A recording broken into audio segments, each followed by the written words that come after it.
Efésios capítulo 6, versículo 10 em diante. Antes de lermos esse texto, mesmo de pé, eu gostaria apenas de lembrá-los que em Efésios, no capítulo 1, Paulo nos diz que Deus, Ele comanda todas as coisas. Quem lê o capítulo 1 desta carta de Paulo à igreja em Éfeso, percebe que Paulo começa essa carta pintando e descrevendo um Deus que Ele é o controlador de todo o universo, Ele é o Senhor da igreja e Ele é o Senhor do nosso tempo, do nosso espaço, da nossa vida, da nossa história. Então, quem lê apenas o capítulo 1 percebe que nós, de fato, estamos em boas mãos, nós estamos nas mãos de Deus. Nós podemos descansar o coração, podemos descansar nossa alma, porque Deus controla todas as coisas. Mas quando nós lemos o capítulo 2, nós somos chocados por uma outra verdade, que faz parte desta verdade de Deus. Que apesar de Deus controlar todo o universo, a sua igreja e as nossas vidas, nós ainda, Efésios capítulo 2, temos 3 forças que lutam contra nós. E Paulo a primeira força, ele a chama de carne, que é o desejo natural que você e eu temos para pecar. A segunda força, ele chama de mundo, que é esta sociedade mundial patrocinadora ou facilitadora do pecado. E a terceira força, ele chama de diabo, que é o inimigo das nossas almas. Então Deus está, no capítulo 1, no controle do universo. No capítulo 2, apesar de Deus controlar a nossa vida, nós estamos em luta contra a carne, contra o mundo e contra o diabo. Capítulos 3 e 4, Paulo nos ensina que por causa disto, nós precisamos nos aperfeiçoar em Cristo. Aperfeiçoamento de vida, de fé, aperfeiçoamento de missão. Nós precisamos crer e nós precisamos viver. Nós precisamos não apenas viver perto, mas precisamos viver a missão de Deus. Capítulos 4 e 5, e logo depois do início do capítulo 6, Paulo fala sobre os problemas da vida. Ele diz que maridos brigam com mulheres, que pais têm conflitos com os filhos, que patrões têm problemas com empregados, que irmãos na fé têm problemas com outros irmãos na fé. Ele fala sobre este mundo conflitante, pecaminoso, no qual nós vivemos. E aí nós chegamos no capítulo 6, que nós leremos, que é a conclusão de Paulo perante esse panorama. Deus controla, mas nós estamos em luta, carne, mundo e diabo. Nós precisamos progredir na nossa fé e nós vivemos em conflito. O que fazer, irmãos? Qual é a saída? E Paulo aponta apenas uma saída. Capítulo 6, versículo 10. Ele diz assim: quanto ao mais, ou seja, depois de falar todas estas coisas, diz Paulo, quanto ao mais, sede, o que, irmãos? Fortalecidos no Senhor e na força do seu poder. Podemos ler todos juntos, versículo 10? Quanto ao mais, sede fortalecidos no Senhor e na força do seu poder. Esta é a conclusão de Paulo. Depois de vermos o mundo como ele é, a igreja como ela é, o nosso coração como ele está, e a missão de Deus, o nosso desafio, só há um caminho a tomar. Sede fortalecidos no Senhor e na força do seu poder. Versículo 11. Revestivos de toda a armadura de Deus, para poderdes ficar firmes contra as ciladas do diabo. Porque a nossa luta não é contra o sangue e a carne, e sim contra os principados e potestades, contra os dominadores deste mundo tenebroso, contra as forças espirituais do mal, nas regiões celestes. Portanto, tomai toda a armadura de Deus, para que possais resistir no dia mau, e depois de terdes vencido tudo, permanecer, o que, irmãos? Inabaláveis. Estai, pois, firmes, cingindo-vos com a verdade e vestindo-vos da couraça da justiça, calçai os pés com a preparação do evangelho da paz, embraçando sempre o escudo da fé, com o qual podereis apagar todos os dardos inflamados do maligno. tomai também o capacete da salvação e a espada do Espírito, que é a palavra de Deus, em toda oração e súplica, orando em todo tempo no Espírito. E para isto, vigiando com toda perseverança e súplica por todos os santos. Versículo 19, todos juntos.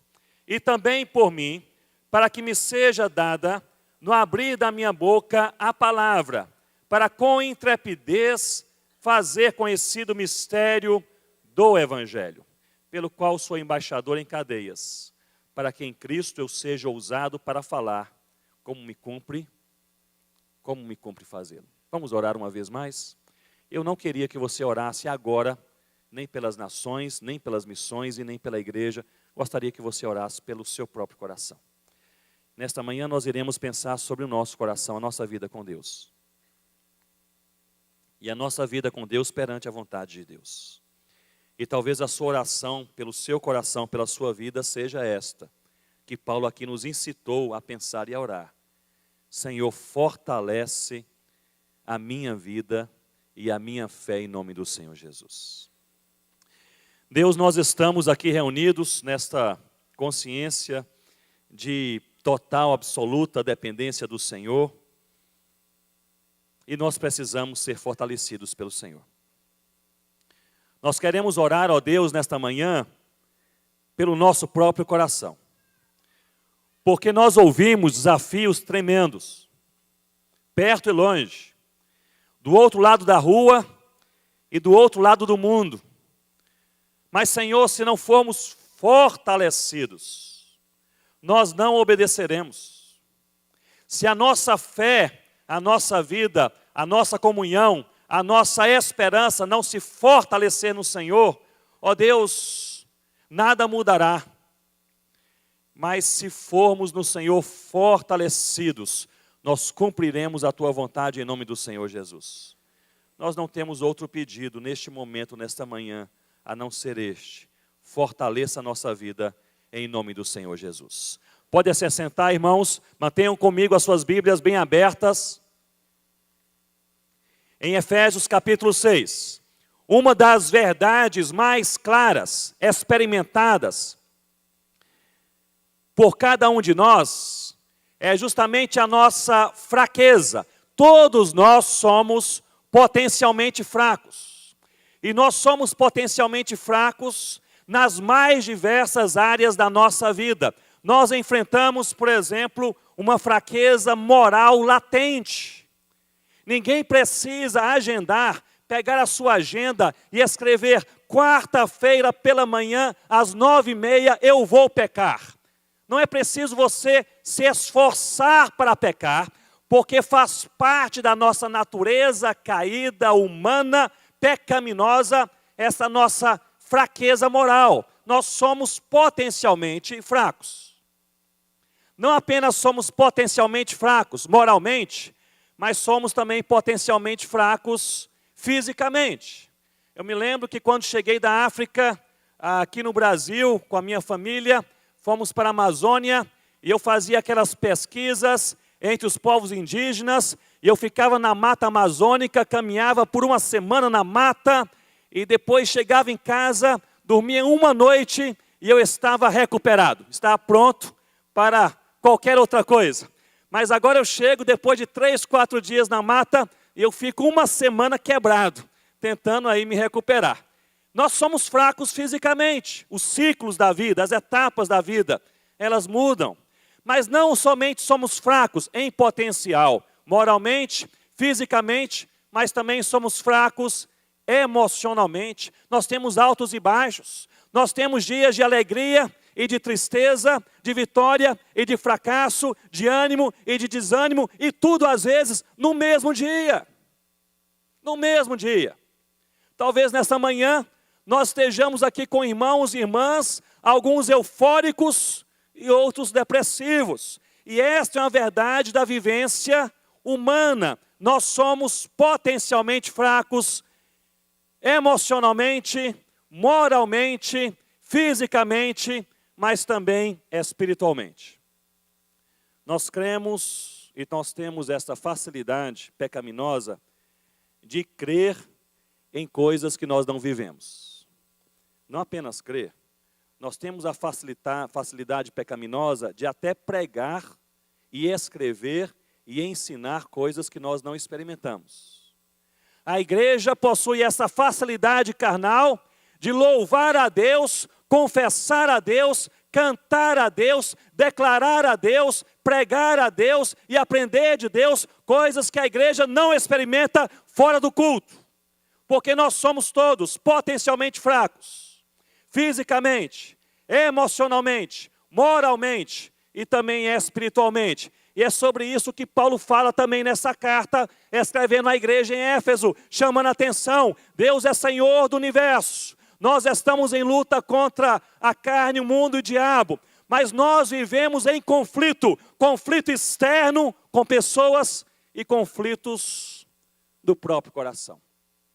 E aí é fantástico a maneira como Paulo ele conclui essa carta, o texto que nós lemos. Ele diz: só há uma saída e a saída é Deus.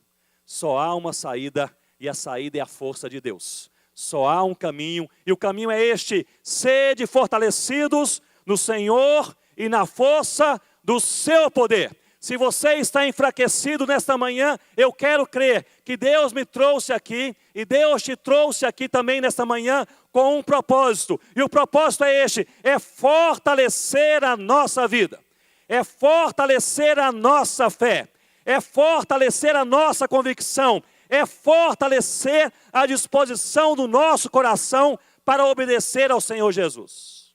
Nós podemos sair daqui mais fortes, mais fortalecidos, não na palavra do pregador, não na estrutura da igreja, não na autoridade dos ministros e missionários que aqui estão, mas porque é Deus quem nos fortalece.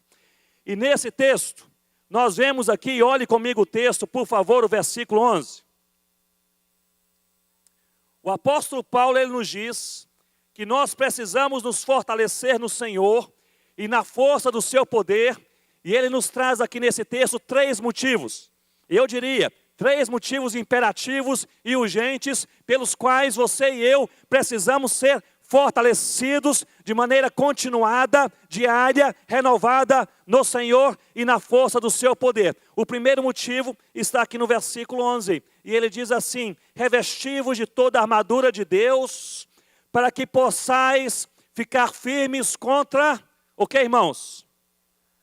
As ciladas do diabo. A tradução aqui mais literal seria: as abundantes armadilhas do diabo. A figura de linguagem que Paulo ele cria no versículo 11 é o seguinte: o diabo, sobre o qual ele fala no capítulo 2, que é o inimigo das nossas almas e da nossa relação com Deus, ele conhece a nossa fraqueza e ele prepara armadilhas para que possamos cair de acordo com a nossa fraqueza.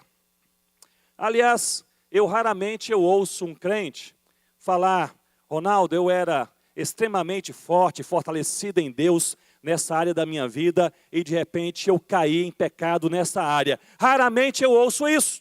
Eu ouço de maneira bem mais frequente: eu era fraco nessa área, tentado nessa área, eu lutava nessa área e quando eu enfraqueci um pouco mais, eu caí. Isso porque nós temos esta tendência de cair nas áreas fracas da nossa vida e da nossa fé. E parece que o diabo, sabendo disto, ele nos ataca prioritariamente nas áreas em que nós somos ou estamos fracos. Olhe bem para mim nesse momento e pense comigo.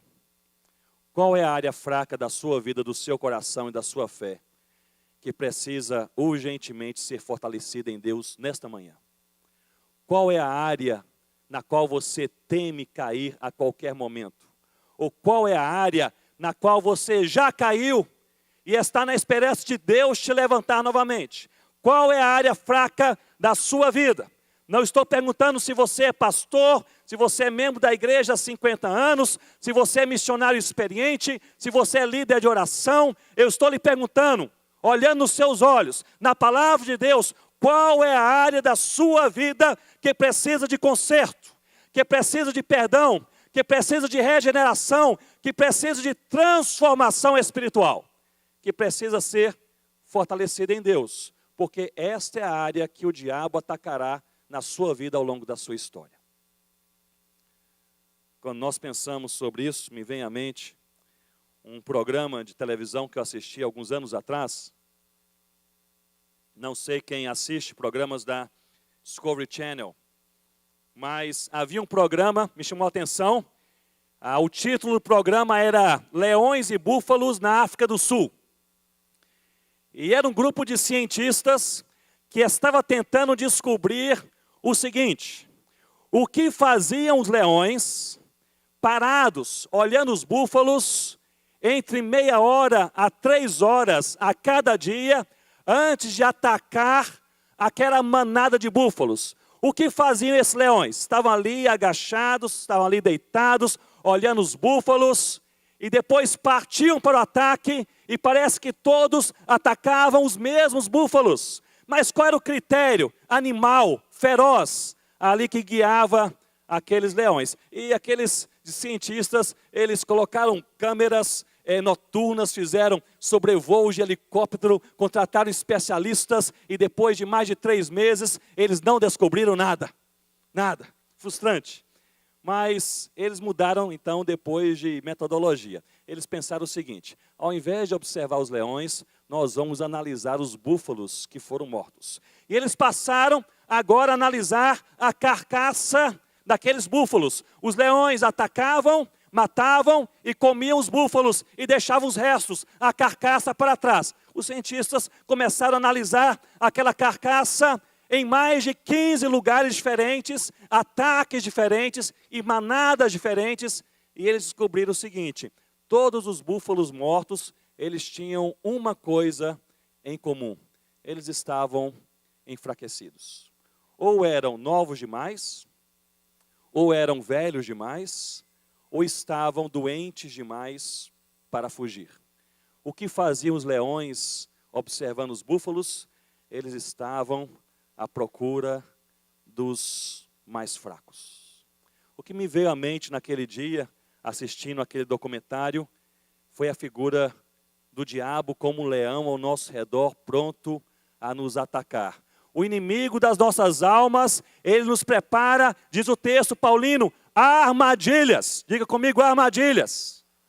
Ele nos prepara armadilhas. E essas armadilhas estão ao redor da minha vida e da sua vida, para que caiamos prioritariamente nas áreas mais fracas da nossa existência. Então nós precisamos todos os dias, diz o texto, buscarmos a Deus, em oração, na leitura da palavra, na comunhão e no serviço. Paulo aqui, eu não vou aqui falar sobre essa armadura de Deus, mas Paulo aqui, ele destaca pelo menos essas 4 ênfases. Nós somos fortalecidos em Deus a cada dia, em primeiro lugar, pela oração. Em segundo lugar, pela leitura da palavra. Em terceiro lugar, pela comunhão com os irmãos. E em quarto lugar, pelo envolvimento com a missão. Essas 4 coisas nos fortalecem. E Paulo diz: sede fortalecidos no Senhor e na força do seu poder, em primeiro lugar, para nós não cairmos nas ciladas do diabo. Mas não pensem comigo que essas ciladas do diabo são apenas coisas externas. Talvez alguém que vai cair em adultério, ou vai roubar um dinheiro, tirar um dinheiro que não é seu, ou vai trair, ou mentir, ou difamar uma outra pessoa. Essas armadilhas do diabo podem ser, e eu creio que em maior quantidade são, armadilhas no próprio coração, coisas que ninguém vê, ninguém percebe. Nós vemos o exterior. Talvez você chegou neste culto pela manhã, você encontrou irmãos que você conhece e ama, e você abraçou, você sorriu, você contou ali, conversou uma amenidade. Mas só Deus conhece o nosso coração, não é isso, irmãos? Só Deus conhece a nossa dor, só Deus conhece a nossa luta. E contra essas ações, que são ações da carne, essa facilidade de cair em uma armadilha preparada pelo diabo, essa facilidade, ela é carnal. E contra as ações da carne, só a ação do Espírito Santo. é o Espírito Santo com o seu fruto que fortalece o seu coração e o meu coração. E quando somos fortalecidos no Espírito Santo de Deus, vemos nascer em nossa vida o fruto do Espírito. E nós sabemos que o fruto do Espírito, além de várias outras partes, é também a paciência e é também a longanimidade. Deixe-me apenas mencionar sobre a longanimidade. A palavra longanimidade no original grego é a palavra epithemia, que significa literalmente fôlego profundo. E a ideia, naquela época grega, antiga, era uma época de esportistas, mergulhadores nesse caso, em competição. Eles prendiam seu fôlego e eles entravam numa competição. E tinha um lago, e todos mergulhavam. E eles haviam então respirado fundo, epithemia, fôlego profundo, e pulavam no lago, e iam mergulhando, mergulhando, 5 metros, 10 metros, 15 metros. Quem ficasse mais tempo e fosse mais longe, seria então o vencedor. E aquelas pessoas aguentavam, quem sabe, 15 metros, e depois eles tinham que sair da água para respirar novamente. Mas havia alguns que depois de 15 metros, quase perdendo o fôlego, eles ainda mergulhavam mais 5 metros. Eles tinham epithemia, eles tinham fôlego profundo. Sabe o que é longanimidade? Longanimidade é justamente isso. É aquilo que nós precisamos ter quando a paciência acaba. Sabe quando você está impaciente e você talvez esteja com aquele seu parente, com aquela sua amiga, com aquele seu amigo, com aquele seu membro líder da igreja? Sabe quando você diz: Ronaldo, e agora a minha paciência se esgotou totalmente, eu não tenho mais um pingo de paciência, agora é que vai começar a longanimidade. Então, longanimidade é aquilo que você tem para esticar a sua paciência além da paciência. Mas eu digo a vocês, isso é fruto do Espírito Santo. Nós não somos longânimos naturalmente, mas fortalecidos no Senhor, nós faremos a sua vontade. Sede fortalecidos no Senhor e na força do seu poder, em primeiro lugar, para não cairmos nas ciladas do diabo. Olhem comigo o versículo 13. Versículo 13 diz assim: portanto tomai toda a armadura de Deus, para que possais resistir no dia mau, e depois de terdes vencido tudo, permanecer, o que, irmãos? Inabaláveis, inabaláveis. Paulo nos diz, em segundo lugar, vocês precisam ser fortalecidos urgentemente em Deus, porque existe o dia mau. E o dia mau chega para todos, mais cedo ou mais tarde. Quem sabe alguns aqui nesta manhã estejam passando pelo dia mau. A enfermidade bateu a porta da sua casa, ou o desemprego, ou você está com as suas emoções entre altos e baixos, ou um problema seríssimo no seu casamento, com os seus filhos, na sua igreja, com o seu pastor, com os seus líderes. Talvez um problema que você não saiba nem descrever, como preguei outro dia em um texto semelhante em uma igreja. Uma senhora já idosa, depois do culto, disse: pastor Ronaldo, a minha vida está um caos. E eu disse: o que está acontecendo? E ela chorando disse: eu não sei nem explicar. E há dias maus da nossa vida que nós não sabemos também nem explicar. Mas Paulo diz que o dia mau chega mais cedo ou mais tarde na vida de todos. E parece-me que a lógica bíblica, que a lógica desse texto é a seguinte: no dia bom, nós precisamos nos fortalecer para que no dia mau nós possamos resistir. Parece-me que essa é a lógica do texto. Então, se você está passando pelo dia bom, não está em uma grande crise, eu diria, é hora de você investir na sua vida com Deus. Você para de assistir demais televisão e vai orar.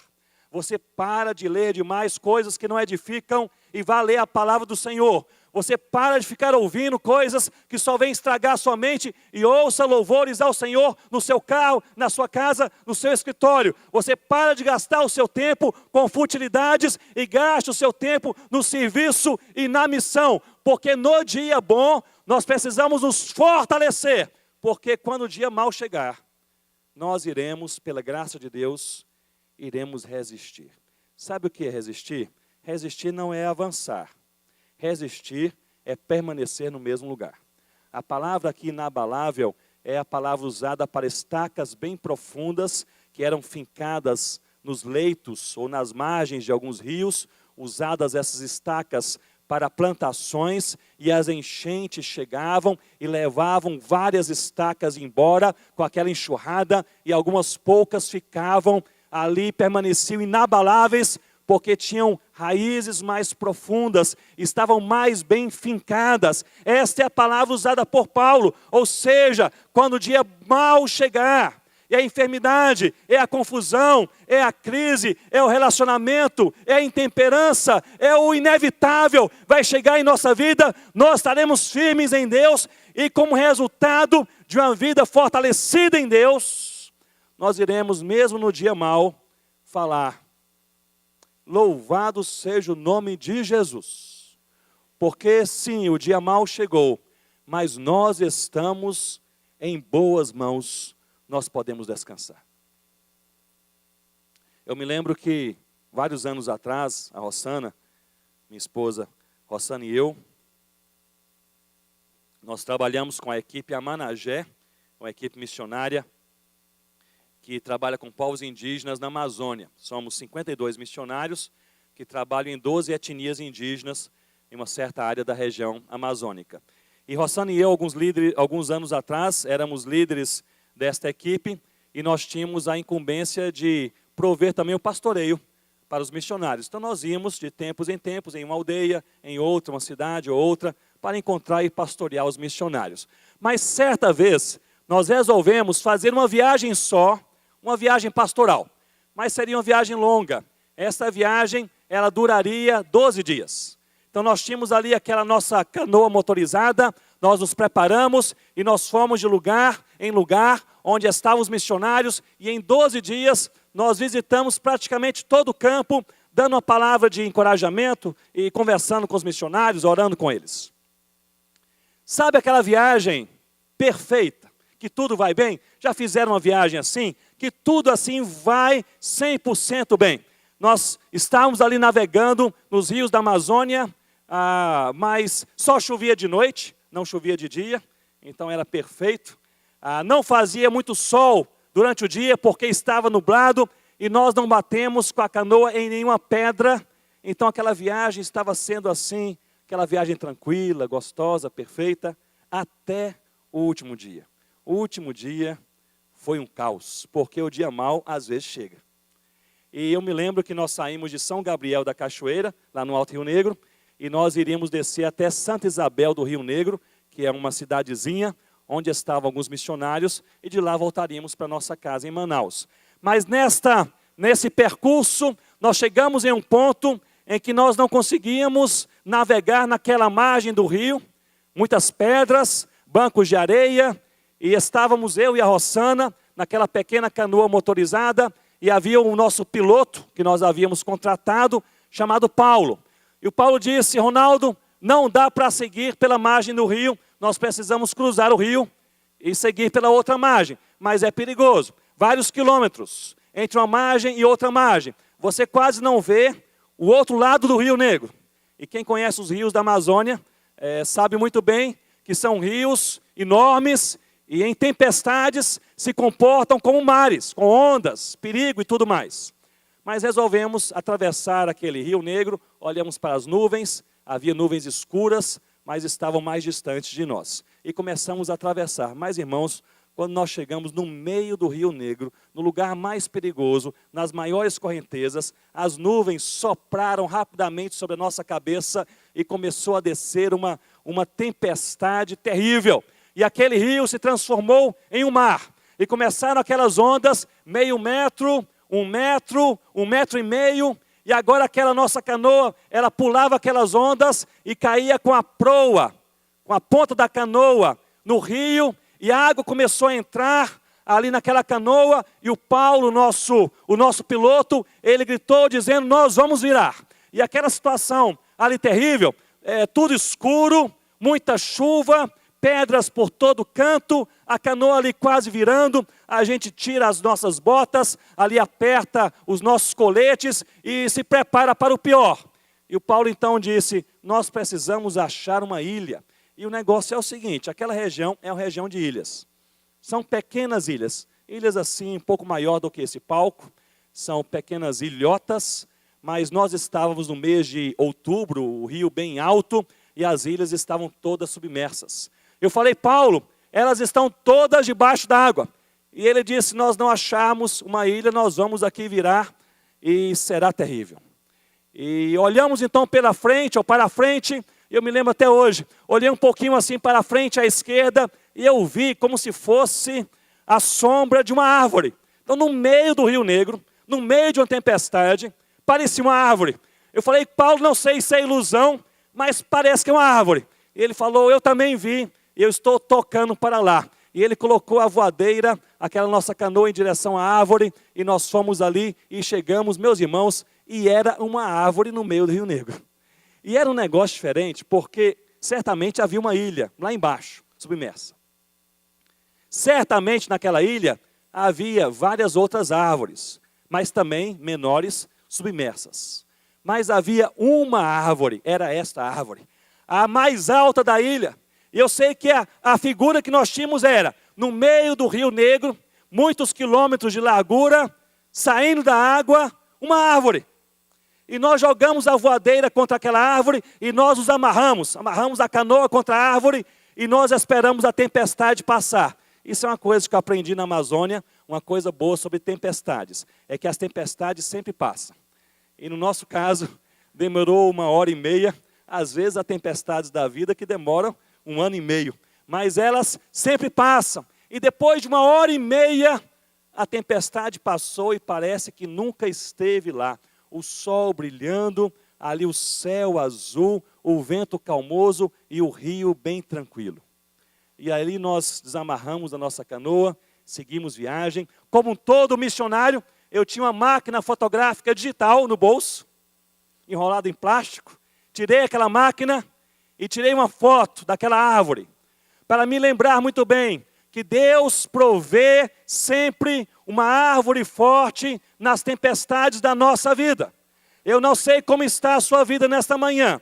Talvez você esteja em uma tempestade na sua caminhada, na sua vida, na sua casa, no seu coração. Mas algo eu sei, Deus sempre provê uma árvore forte para você se agarrar. E você se agarre, porque é árvore de Deus, porque é resposta de Deus, porque é recurso de Deus. Talvez seja um ombro amigo, talvez seja uma palavra da palavra de Deus, talvez seja uma igreja, talvez seja uma família, talvez seja a sua fé. Você se segura, porque mais cedo ou mais tarde a tempestade vai passar.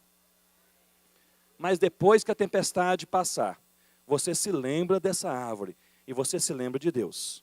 E você glorifica o nome de Deus e reconheça que foi pela bondade de Deus que Ele te enviou uma árvore forte.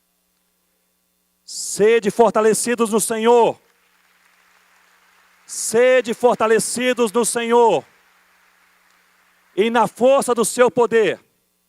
Em primeiro lugar, porque o diabo prepara armadilhas contra a sua vida e a minha vida. Em segundo lugar, porque nós enfrentamos ou enfrentaremos o dia mau, mais cedo ou mais tarde. E em terceiro lugar, e este é o ponto principal que eu gostaria de chamar a sua atenção nesta manhã. Versículos 18 e versículos 19, para mim são impressionantes, porque Paulo faz o seguinte.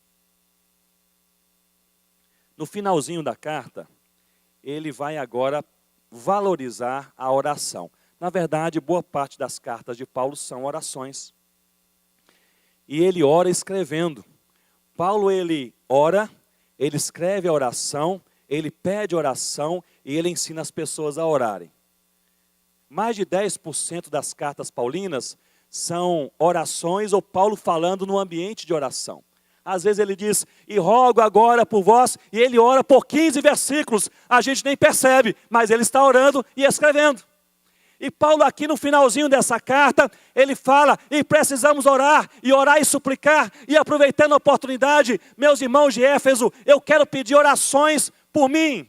E Paulo tem uma oportunidade, olhe bem para mim nesse momento, ele tem uma oportunidade no finalzinho daquela carta de pedir oração por ele, e ele traz um motivo de oração. Para mim isso é impressionante, porque o motivo de oração que Paulo traz aqui, está aqui no versículo 18, com toda oração e súplica, orando em todo tempo no Espírito, e para isso vigiando com toda perseverança e súplica por todos os santos. Versículo 19, e orem também por mim, para que me seja dada no abrir da minha boca a palavra com, o que, irmãos? Intrepidez. Algumas versões dizem audácia, outras versões valentia, é a mesma coisa. Intrepidez, diga comigo, intrepidez. Agora pensem comigo, nós estamos falando aqui sobre o apóstolo Paulo. Para mim não tem homem mais intrépido. Paulo, ele pregou de parte de perseguição, Paulo pregou sendo expulso de cidade, Paulo pregou no meio da prisão, Paulo pregou numa tempestade, Paulo era dos missionários e apóstolos e plantadores de igreja do Novo Testamento, o mais audaz, o mais valente, o mais intrépido. E é impressionante, no finalzinho da carta, ele tem a oportunidade de fazer um pedido de oração. E ele diz, meus irmãos, orem por mim, para que eu tenha intrepidez. Isso nos mostra algumas coisas importantes. Em primeiro lugar, porque audácia, valentia e intrepidez não são coisas naturais. Nós precisamos de Deus. Não há ninguém que tenha intrepidez que não seja vinda da força do Senhor em sua vida. Em segundo lugar, parece-me que existe uma boa relação entre espiritualidade e obediência a Deus na missão. Parece-me que esse negócio de falar do Senhor Jesus não é apenas uma decisão natural, mas é um resultado de espiritualidade. Quanto mais nós conhecemos a Deus, parece que nós desejamos falar de Deus. Então, talvez, o que mais nós podemos fazer para nos envolvermos com o reino de Deus, seja nos fortalecermos em Deus. Porque fortalecidos em Deus, nós seremos valentes. Nós seremos audazes. Nós seremos intrépidos. Fortalecidos em Deus. E Paulo diz, orem por mim, para que quando eu abrir a minha boca, eu tenha intrepidez, eu tenha audácia, eu tenha valentia. Meus irmãos, nós precisamos orar e buscar a Deus e, sobretudo, nos fortalecermos no Senhor e na força do seu poder, para que possamos cumprir a missão. Cumprir a missão não é um resultado de ideologia, não é um resultado de decisão pessoal. Agora eu farei isso. É um resultado da força de Deus. Se Deus nos visitar, alguma coisa diferente pode acontecer. Se Deus colocar poder e graça sobre a minha vida e a sua vida, nós podemos servir mais ao Cordeiro Jesus. Se Deus fizer algo diferente em nosso coração, nós vamos perder a timidez para falar de Jesus para o nosso parente, naquele encontro de final de ano com toda a família. Se Deus fizer algo no nosso coração, nós vamos ter coragem para atravessar a rua, bater a porta do vizinho e falar, conheça Jesus. E não apenas isso, atravessar o mundo e entrar naquela cidade, naquela mata, naquele deserto e falar, conheça Jesus. Mas isso não é feito por programações, isso não é resultado de convencimento humano, parece-me que isso é resultado do poder de Deus. Então nós precisamos nos fortalecer em Deus, para que tenhamos intrepidez. Eu gostaria de encerrar dizendo o seguinte para os irmãos. Neste encontro, Povos e Línguas, nessa igreja, Batista Central, e nesse final de semana, nós ouvimos sobre muitos, mas muitos desafios. Desafios próximos de nós, desafios bem distantes. Alguns desafios mais acessíveis e outros desafios extremamente complexos. Nos envolvermos com a missão de Deus, ou continuarmos envolvidos, ou nos envolvermos mais, não será jamais um resultado de uma decisão pessoal. Decisão pessoal é também uma ação de Deus, mas será um resultado de um fortalecimento espiritual. No momento em que nós formos mais e mais fortalecidos em Deus, mais nós desejaremos obedecer a Deus. E Paulo aqui, você pode reler esse texto em sua casa, você vai notar que Paulo diz, há 4 maneiras de nós sermos fortalecidos diariamente em Deus. Oração, diga comigo, oração. A leitura da palavra, diga comigo, palavra. A comunhão entre os irmãos, diga comigo, comunhão.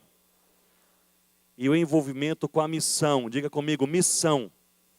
Parece que enquanto a gente estiver orando, lendo a palavra, junto com os irmãos e trabalhando, parece que é esta a trilha onde Deus nos fortalece mais.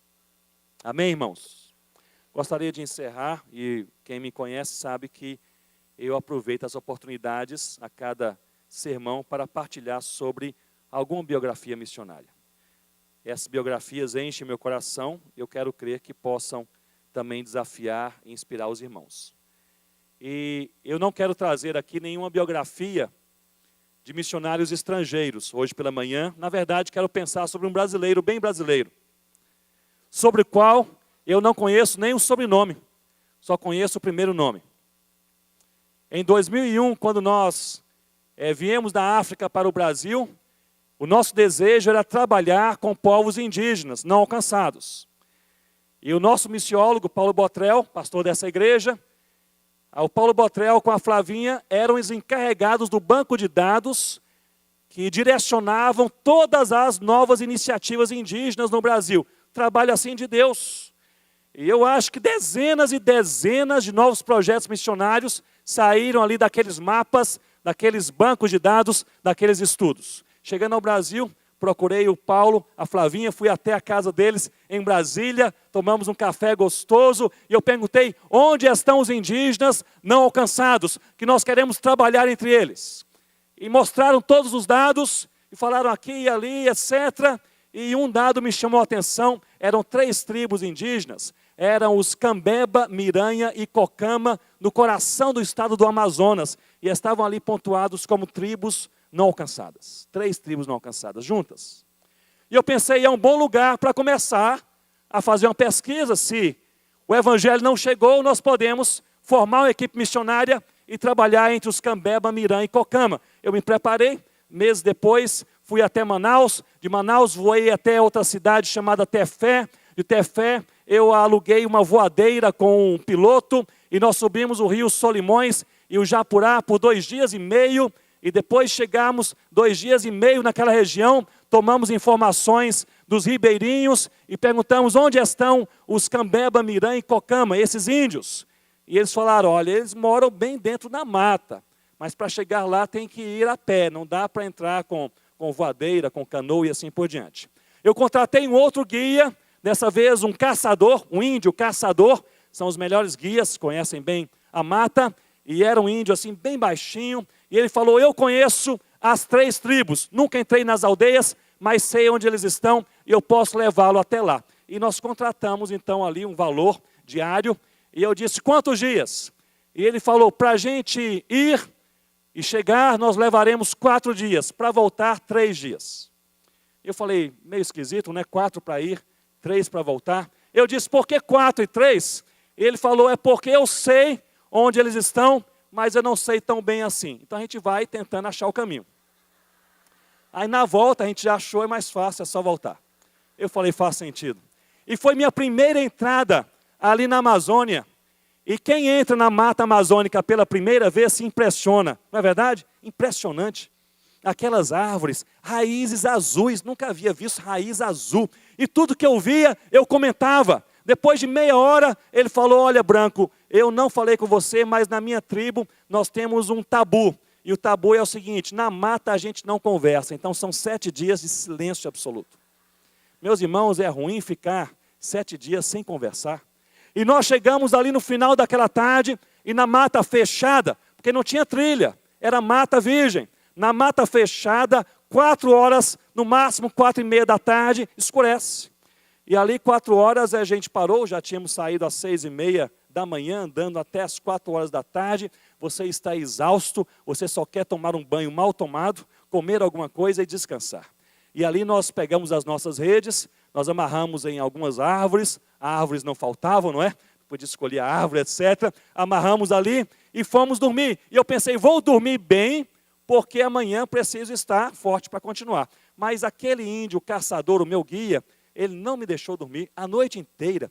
Ele ficava levantando e deitando, mexia na rede dele, mexia na minha rede, ligava a lanterna, desligava. Aí pelas 5 horas da manhã, eu não aguentei, quebrei o voto de silêncio e falei, é o seguinte, não dá para continuar assim. Se a gente não dormir, a gente não consegue caminhar bem no outro dia. O que está acontecendo?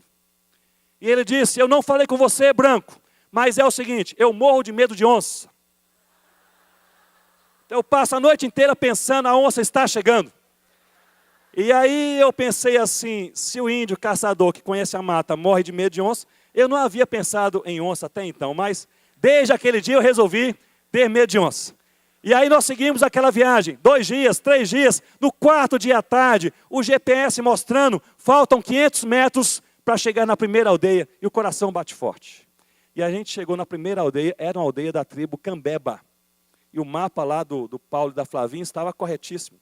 E nós entramos na aldeia Cambeba, e eu pensei, o meu guia falava a língua Nhegatu, que era bem conhecida como língua geral na região, e eu disse, você será meu intérprete, a gente entra devagar, a gente não sabe como será recebido. E nós entramos e vimos ali uns 30 índios, todos homens, no meio da aldeia, limpando a aldeia. E nós entramos, olhamos para eles, eles nos viram, e eu falei, e o índio, meu intérprete, interpretou, traduziu. Eu falei, muito bem, nós chegamos aqui, nós somos amigos, queremos lhes conhecer. Falamos somente isso. E eles responderam, pode ficar à vontade. E continuaram trabalhando, não pararam, não se importaram conosco. Eu fiquei até assim, meio decepcionado, pensei que seria alguma coisa diferente, mas estavam lá trabalhando com muito afinco. E aí depois de umas 2 horas, me aproximei devagar com meu guia intérprete e falei, e aí, como está o trabalho? E eles trabalhando respondiam, muito bem, limpando ali, tirando matinho. E eu falei, mas o que vocês estão fazendo? E um deles disse, nós estamos preparando aqui um lugar para termos hoje à noite um culto. E eu pensei, meu intérprete falhou. Culto, não é possível ter um culto. Eu falei, vocês são crentes? Aí pararam assustados, olharam para mim e falaram, mas é claro que nós somos crentes. E vocês não são crentes? Eu falei, não, eu sou, mas não sabia que aqui vocês eram. Qual foi a missão que chegou até vocês? E eles falaram, missão não conhecemos. O que é missão? Não, qual foi o missionário que lhes falou de Jesus? E eles falaram, missionário, nunca ouvimos falar nesse negócio de missionário. Quem foi a pessoa, o crente, que lhes falou de Jesus? Sim, foi seu João, um ribeirinho, pescador, que mora logo ali embaixo. E a gente está muito ocupado, se você quiser saber a história, vai conversar com o seu João. E aí eu fui conversar com o seu João. Meus irmãos, aquilo foi impressionante para mim. Porque eu cheguei, sabem o que é flutuante? Aquelas casinhas na Amazônia construídas sobre troncos que flutuam, não é isso? Ali em rios ou igarapés, que são riachos, e era um riozinho, e havia ali alguns troncos sobre as águas, e sobre os troncos havia aquela casinha construída. Na verdade, não era uma casa, era um quartinho 4 por 4 metros. Uma janela estava aberta, aquela casinha velha. Eu olhei para dentro da casinha pela janela, e havia ali 4 redes velhas penduradas, uma panela grande em um canto e uma cadeira quebrada. Só havia isso. Sentado no chão, estava um homem de meia idade, segurando a Bíblia e passando assim o dedo enquanto lia e balbuciava o que ele lia na Bíblia. Eu pensei, é o seu João. Para não assustá-lo, eu dei a volta, bati a porta daquela casinha, ele abriu a porta, tomou um susto. Eu falei, seu João, não se assuste, meu nome é Ronaldo, eu sou um missionário e eu vim lhe visitar. E ele abriu um sorriso e ele disse, só um minuto, eu quero aqui preparar a nossa casa para você entrar. E ele começou a preparar, limpar as coisas. Ele abriu a janela, outra janela, e gritou para a esposa, Maria, era a esposa, João e Maria. Maria, venha para casa, Maria, e traga as crianças. E ele disse assim, porque chegou em nossa casa um missionário de verdade. Aquele negócio mexeu comigo, porque eu pensei assim: quem é o missionário de verdade? Porque eu estava ali com sustento financeiro para o trabalho, cobertura de oração, GPS, bússola, com botas especiais Timberland para andar na mata, com um guia, voadeira me esperando e ticket aéreo para voltar para minha casa depois daquele trabalho. E eu estava perante um homem que não tinha cobertura de oração, sustento missionário, nem ousava utilizar o título missionário para se definir. Era o seu João. Eu disse: seu João, o verdadeiro missionário é o Senhor, não sou eu. Mas me diga quem é o Senhor. E enquanto ele limpava a casa, ele dizia: meu missionário, eu sou um recém-convertido da Assembleia de Deus. E eu pensei, só podia ser.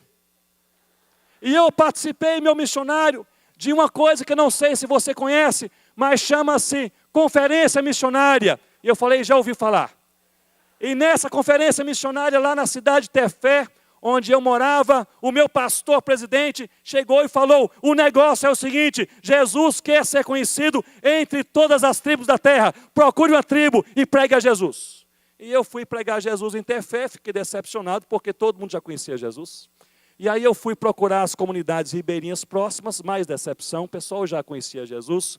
Aí eu embrenhei na mata, entrei nesse lugar, encontrei 3 tribos que não conhecem a Jesus, e aqui eu fiquei, estou aqui há 6 anos. E eu aprendi a língua, e eu preguei Jesus, porque parece que na palavra de Deus, Jesus quer ser conhecido entre todas as tribos.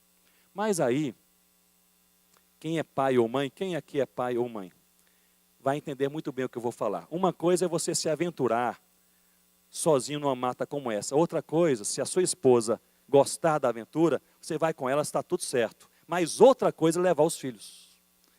E aí chegou a Maria com 4 meninos, 4 filhos, entre 7 a 14 anos de idade. Eu pensei: loucura.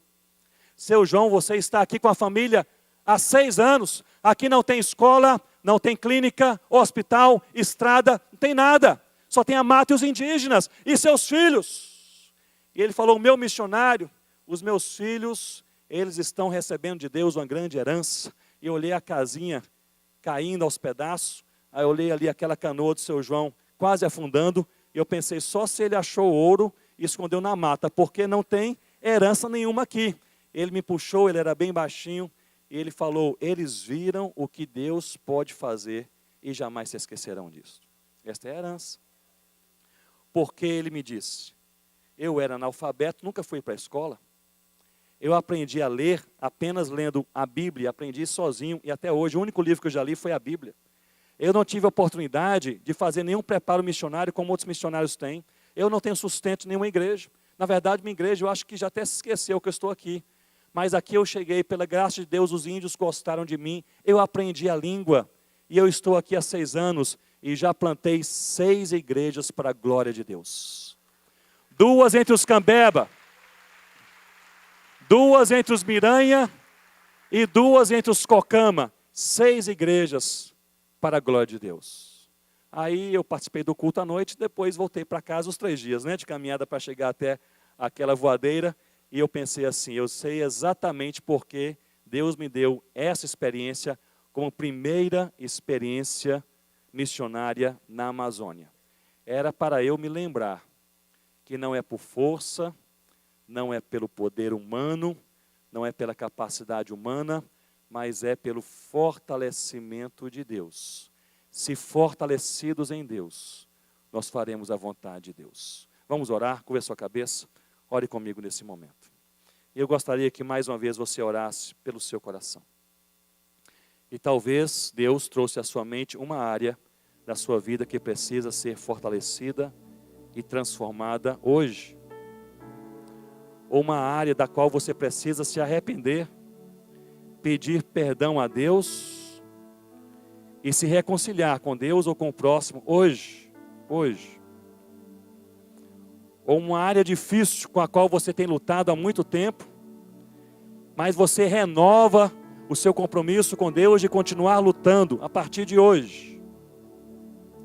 Ou talvez uma área na qual você tem fraquejado e você está caminhando sozinho, Mas você nessa semana vai procurar alguém, você não vai caminhar sozinho mais, vai procurar alguém e vai falar: meu irmão ou minha irmã, é o seguinte, quero abrir meu coração, esta área na minha vida, ela não está bem, eu preciso mudar. E é Deus quem nos fortalece. Podemos ficar de pé nesse momento e podemos orar, e podemos pedir que o Senhor nos fortalece na sua força e no seu poder, para nós não cairmos nas ciladas do diabo, para nós enfrentarmos o dia mau, e para nós termos, o que, irmãos? Intrepidez. Diga comigo, intrepidez. Para nós termos intrepidez para orar mais, intrepidez para enviar mais missionários, intrepidez para pregar mais a palavra, intrepidez para confrontar mais o pecado, intrepidez para buscar mais santidade, intrepidez para irmos, se enviados pelo Senhor formos, intrepidez para pregarmos perto e longe, intrepidez. Senhor Deus, nós oramos ao Senhor nesta manhã e nós louvamos o Teu nome, porque só o Teu nome é digno de todo louvor. Ó Pai, nós te louvamos e agradecemos também pela Tua palavra, porque ela quem nos fortalece. E nós pedimos de maneira humilde perante o Senhor nessa manhã, ó Deus, nós precisamos ser fortalecidos no Senhor e na força do seu poder. Nas áreas fracas da nossa vida, fortalece, Deus. Aqueles que estão passando pelo dia mau, fortalece, Deus. Aqueles que estão quase caindo nas armadilhas ou já caíram, fortalece, Deus. Aqueles que não estão cumprindo a sua vontade, nem cumprindo a missão, estão sem intrepidez, fortalece, Deus. Ó Deus, tira essa timidez incoerente do nosso coração. Ó Deus, quando nós temos audácia e coragem para conversar sobre tanta coisa, conversar sobre futebol, política, sobre economia, sobre o clima, sobre o Brasil, e às vezes nos falta coragem para falar sobre o nome acima de todo nome, o nome de Jesus. Senhor Deus, nos dê intrepidez. Às vezes temos coragem de falar tudo no culto, mas não temos coragem de falar nada na nossa vizinhança. Deus, nos dê intrepidez. Nós temos coragem e intrepidez para cantar as coisas mais lindas enquanto estamos na igreja, mas nós somos mudos quando estamos perante o mudo. Senhor, nos dê intrepidez na universidade, na escola, na vizinhança, no nosso condomínio, na rua, com o desconhecido, com os indígenas, ribeirinhos, quilombolas, ciganos, com 6.000 povos que não conhecem o Senhor Jesus. Deus, se o Senhor fizer alguma coisa diferente em nossos corações, nós vamos obedecer. A nossa oração nesta manhã é esta: é pedindo ao Senhor tão somente que o Senhor fortaleça a nossa vida, a nossa fé e nos fortaleça na missão, em nome do Senhor Jesus. Amém, ó Deus. Se você tiver liberdade, dê aí 1 ou 2 abraços ao seu irmão e diga a ele ou a ela que Deus te fortaleça, que Deus nos fortaleça, em nome do Senhor Jesus.